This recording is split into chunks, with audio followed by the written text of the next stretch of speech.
مہمان نوازی کیا ہے؟ میرا ایک دوست ہے جو میرے دل کے بہت قریب ہے۔ ان سے جب بھی ملتا ہوں تو خوشی میرے پورے وجود میں پھیل جاتی ہے۔ کچھ دن پہلے ان سے ملاقات ہوئی، وہ قدرے غمگین تھے۔ میں نے پریشانی جاننے کی کوشش کی تو بغیر تمہید کے بتانے لگے، میرے پاس کل مہمان آئے تھے، دسترخوان جب تیار ہوا اور ہم کھانے پر بیٹھ گئے تو میرے ساتھ دوست بیٹھا اور سامنے مہمان۔ کھانے کے دوران گفتگو شروع ہوئی۔ کچھ دیر بعد ساتھ میں بیٹھے ہوئے دوست نے ہاتھ کوہنی سے اشارہ کیا کہ مہمان کی روٹی ختم ہو گئی ہے۔ میں نے جلدی میں روٹی آگے کی اور سلسلہ گفتگو پھر سے شروع ہو گیا۔ ایک مرتبہ پھر ان کو اشارہ دینا پڑا کہ مہمان کا خیال رکھیں۔ مجھے شرمندگی کا احساس ہوا۔ سردی کے موسم میں میرے ماتھے پر پسینے آنے لگے۔ روٹی ان کے سامنے رکھی مگر اپنی غفلت اور سستی پر ابھی تک دل و دماغ پریشانی کی کیفیت سے نہیں نکل پا رہا۔ میں نے دوست سے کہا، بات تو آپ کی بالکل ٹھیک ہے مگر یہ بھی تو نہیں ہونی چاہیے کہ پریشانی آپ کے پورے چہرے پر ابھی تک چھائی ہوئی ہے۔ میری بات سن کر وہ سنجیدہ ہوا، میری طرف دیکھ کر کہنے لگا، مہمان کی خاطرداری صرف یہ نہیں کہ ان کے سامنے کھانوں کا ڈھیر لگایا جائے، بلکہ مہمان نوازی تو یہ ہے کہ ہر چیز مہمان کے سامنے خود پیش کریں۔ پانی کا گلاس، روٹی اور سالن، الغرض کھانے کے آخر تک مہمان پر نظر رکھنی چاہیے کہ جس چیز کی ضرورت ہو وہ حاضر کی جائے۔ حضور صلی اللہ علیہ وآلہ وسلم نے کیا خوب فرمایا ہے، جو اللہ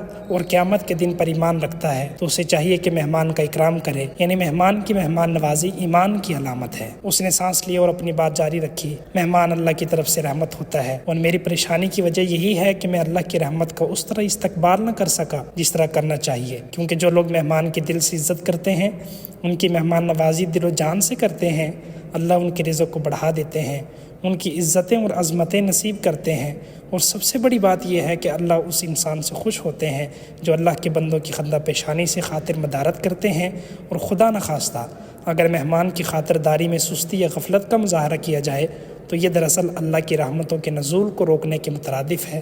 حضور صلی اللہ علیہ وآلہ وسلم نے کھلے الفاظ میں فرمایا ہے، جس گھر میں مہمان داخل نہ ہو اس گھر میں فرشتے بھی داخل نہیں ہوا کرتے۔ جب رحمتوں کے فرشتے گھر نہیں آئیں گے تو رحمتوں کا نزول کیسے ہوگا؟ اور یہ بات بھی سنت ہے کہ جب مہمان کھانے وغیرہ سے فارغ ہو کر جانے کے لیے تیار ہو تو میزبان مکان کے دروازے تک اس کے ساتھ چلے، اس لیے کہ رسول اللہ صلی اللہ علیہ وآلہ وسلم نے فرمایا، مہمان کی پاسداری یہ ہے کہ گھر کے دروازے تک اس کے ہمراہ چلا جائے۔